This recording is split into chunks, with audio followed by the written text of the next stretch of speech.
അമ്മ ഇപ്പോഴും പാർക്കിംഗ് ലോട്ടിലിരുന്ന് പരദൂഷണം പറയുകയാണ്. എല്ലാ താല്പര്യവും പരദൂഷണമാണ് എന്ന് സൂചിപ്പിച്ചിരിക്കുകയാണ് നടി മല്ലിക സുകുമാരൻ. വാർത്ത എന്താണെന്ന് വെച്ചാൽ, അഭിനേതാക്കളുടെ സംഘടനയായ അമ്മയിൽ രാജി തുടരുകയാണ്. നടി മല്ലിക സുകുമാരനും അമ്മയുടെ പ്രാഥമിക അംഗത്വം രാജിവെച്ചിരിക്കുന്നു.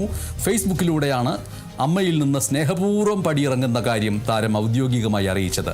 ശ്വേതാ മേനോനൊപ്പമാണ് എന്ന് മല്ലിക സുകുമാരൻ പറഞ്ഞു. സത്യത്തിനും ന്യായത്തിനും ഒപ്പമാണ് താൻ എന്നും പോസ്റ്റിൽ പറയുന്നുണ്ട്. കഴിഞ്ഞ ദിവസമാണ് അമ്മ ഭരണസമിതി രാജിവെച്ചത്. ഭരണസമിതിയിലെ 17 പേരും രാജിവെക്കുകയായിരുന്നു. കാലാവധി പൂർത്തിയാകാൻ 2 വർഷം ബാക്കി നിൽക്കെയാണ് രാജി. അവിശ്വാസം നേരിടാതെയാണ് മുഴുവൻ അംഗങ്ങളും രാജിവെച്ചത്. ജോയിന്റ് സെക്രട്ടറിയായ അൻസിബ ഹസൻ നേരത്തെ തന്നെ രാജിവെച്ചിരുന്നു. അതിനിടെ നടനും പാലക്കാട് MLA രമേഷ് പിഷാരടിയുടെ നേതൃത്വത്തിൽ താൽക്കാലികമായി ചുമതലയേറ്റ 9 അംഗ അഡ്ഹോക് കമ്മിറ്റിയിൽ നിന്ന് നടി ആശ അരവിന്ദും രാജിവെച്ചിരുന്നു. 4 മാസമാണ് അഡ്ഹോക് കമ്മിറ്റിയുടെ കാലാവധി. ഈ കാലയളവിലാണ് പുതിയ ഭരണസമിതിയെ കണ്ടെത്താനുള്ള തെരഞ്ഞെടുപ്പ് നടപടികളിലേക്ക് സംഘടന കടക്കുക. അതിനിടയിലാണ് ഇപ്പോൾ മല്ലിക സുകുമാരൻ്റെ രാജി ഉണ്ടായിരിക്കുന്നത്. മല്ലിക സുകുമാരൻ എഴുതിയിരിക്കുന്ന നീണ്ട ഫേസ്ബുക്ക് കുറിപ്പ് ഇങ്ങനെയാണ്. ആ കുറിപ്പ് ഞാൻ വായിക്കുകയാണ്. അമ്മയ്ക്ക് ലഭിച്ചത് ഒരു സുവർണാവസരമായിരുന്നു. എന്നാൽ അവർ തെരഞ്ഞെടുത്തത് വളർച്ചയല്ല, മറിച്ച് പരദൂഷണമാണ്. കേരള സർക്കാർ ഇപ്പോൾ ചെയ്തത് മലയാള സിനിമ കഴിഞ്ഞ 75 വർഷമായി കാത്തിരുന്ന ഒന്നാണ്. 2026-27 ബജറ്റിൽ സിനിമയ്ക്ക് വ്യവസായ പദവി നൽകി. കുറഞ്ഞ നിരക്കിൽ ഭൂമി, വ്യവസായ അധിഷ്ഠിത വൈദ്യുതി നിരക്ക്, KSIDC വായ്പകൾ, ഉയർന്ന സബ്സിഡി പ്ലസ് സ്ത്രീകൾ നയിക്കുന്ന ചിത്രങ്ങൾക്ക് അധികാനുകൂല്യങ്ങൾ, VFX പാർക്കുകൾ. ഇതൊരു വെറും ആനുകൂല്യങ്ങളുടെ പട്ടികയല്ല.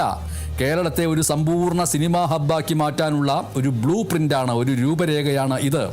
50,000 തൊഴിലവസരങ്ങളും 5,000 കോടി രൂപയുടെ നിക്ഷേപവുമാണ് ഇതിലൂടെ ലക്ഷ്യമിടുന്നത്. കഴിഞ്ഞ ദിവസം മലയാളത്തിലെ ഏറ്റവും വലിയ താരസംഘടനയായ അമ്മ യോഗം ചേർന്നു. യോഗത്തിൻ്റെ അജണ്ട ഇതായിരിക്കണമായിരുന്നു. സ്റ്റുഡിയോകൾ നിർമ്മിക്കുന്നതിനും വനിതാ സാങ്കേതിക പ്രവർത്തകർക്ക് പരിശീലനം നൽകുന്നതിനും ഇതര സംസ്ഥാനങ്ങളിലേക്കുള്ള ചിത്രീകരണം തടയുന്നതിനും ഈ ബജറ്റ് നമുക്ക് എങ്ങനെ പ്രയോജനപ്പെടുത്താം എന്നായിരുന്നു അമ്മയിൽ ചർച്ച ചെയ്യേണ്ടിയിരുന്നത് എന്നാണ് രാജി പ്രഖ്യാപിച്ചുകൊണ്ട് എഴുതിയിരിക്കുന്ന ഫേസ്ബുക്ക് കുറിപ്പിൽ മല്ലിക സുകുമാരൻ സൂചിപ്പിച്ചിരിക്കുന്നത്. പക്ഷേ അങ്ങനെ ഇത്തവണത്തെ സിനിമയ്ക്ക് അനുകൂലമായിട്ടുള്ള ബജറ്റ് നമുക്ക് എങ്ങനെ പ്രയോജനപ്പെടുത്താം എന്ന കാര്യം ചർച്ച ചെയ്യുന്നതിന് പകരം യോഗം മാറിയത് മോശം പെരുമാറ്റങ്ങളെക്കുറിച്ചും വ്യക്തിപരമായ തർക്കങ്ങളെക്കുറിച്ചും വ്യക്തി പ്രതിച്ഛായയെക്കുറിച്ചുള്ള പരസ്യമായ പോരുകളിലേക്കാണ്. ഒരു കൃത്യമായ കർമ്മ പദ്ധതി പോലും ഉണ്ടായില്ല. സ്കിൽ സെൻ്ററുകളോ VFX പാർക്കോ സ്ഥാപിക്കുന്നതിന് സർക്കാരുമായി എങ്ങനെ പങ്കാളികളാകാം എന്നതിനെക്കുറിച്ച് അമ്മയുടെ ഭാഗത്ത് നിന്ന് ഒരൊറ്റ നിർദ്ദേശം പോലും വന്നതുമില്ല. ഇവിടെ പ്രശ്നം തർക്കങ്ങളല്ല, മറിച്ച് മുൻഗണനകളാണ്. സർക്കാർ ഘടന നൽകിക്കഴിഞ്ഞു, ഭൂമി, വൈദ്യുതി, പണം. എന്നാൽ ഒരു വ്യവസായം മുന്നോട്ട് പോകുന്നത് അവിടുത്തെ സംസ്കാരത്തിലാണ്. സ്ത്രീകൾക്കുള്ള സുരക്ഷിതത്വം, പ്രൊഫഷണൽ HR, സുതാര്യമായ കരാറുകൾ, ആഭ്യന്തര പരാതി പരിഹാര സമിതികൾ, ഓഡിറ്റ് പ്രക്രിയകൾ, സ്ത്രീകൾ നയിക്കുന്ന നിർമ്മാണ സംരംഭങ്ങൾക്കുള്ള ആനുകൂല്യങ്ങൾ എന്നിവ ഔദ്യോഗികമായി നടപ്പിലാക്കുന്നതിന് പകരം അമ്മ വ്യക്തിപരമായ വീഴ്ചകളെക്കുറിച്ച് പരസ്യമായി വഴക്കിട്ടുകൊണ്ടിരുന്നാൽ കുറഞ്ഞ നിരക്കിൽ വൈദ്യുതി കിട്ടിയാൽ പോലും ഒരു നിർമ്മാതാവും ഇവിടെ 20 കോടി രൂപ മുടക്കാൻ തുനിയുകയില്ല എന്ന് മല്ലിക സുകുമാരൻ എഴുതുന്നു.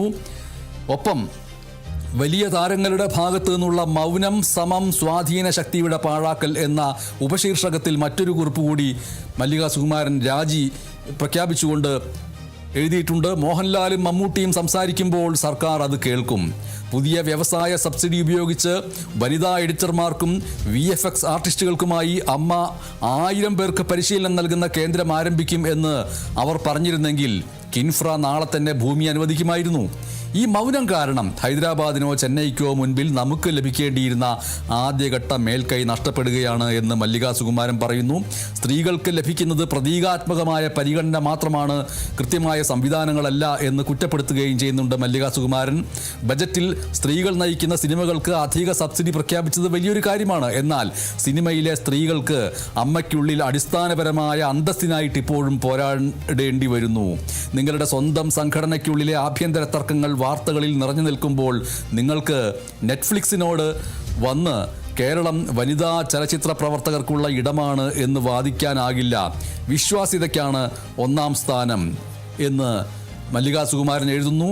ഈ യോഗത്തിൽ നിന്ന് അമ്മ പുറത്തിറങ്ങേണ്ടിയിരുന്നത് 3 പ്രധാന തീരുമാനങ്ങളോടെ ആയിരിക്കണമായിരുന്നു എന്ന് പറഞ്ഞുകൊണ്ട് ആ 3 കാര്യങ്ങളും സൂചിപ്പിക്കുന്നുണ്ട്. ഒന്ന്, പുതിയ ഭൂമി, വൈദ്യുതി ആനുകൂല്യങ്ങൾ എന്നിവ പ്രയോജനപ്പെടുത്തിക്കൊണ്ട് VFX പാർക്കിനായുള്ള നിർദ്ദേശം തയ്യാറാക്കാൻ ഒരു അമ്മ ഗവൺമെൻറ് ടാസ്ക് ഫോഴ്സ് രൂപീകരിക്കുക.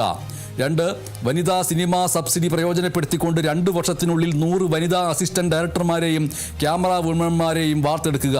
3, വാട്സപ്പ് വഴിയുള്ള വഴക്കുകൾക്ക് പകരം പുറത്തുനിന്നുള്ള ഓഡിറ്റിംഗ് സംവിധാനത്തോടെയുള്ള കൃത്യമായ പീഡന വിരുദ്ധ നയം നടപ്പിലാക്കുക.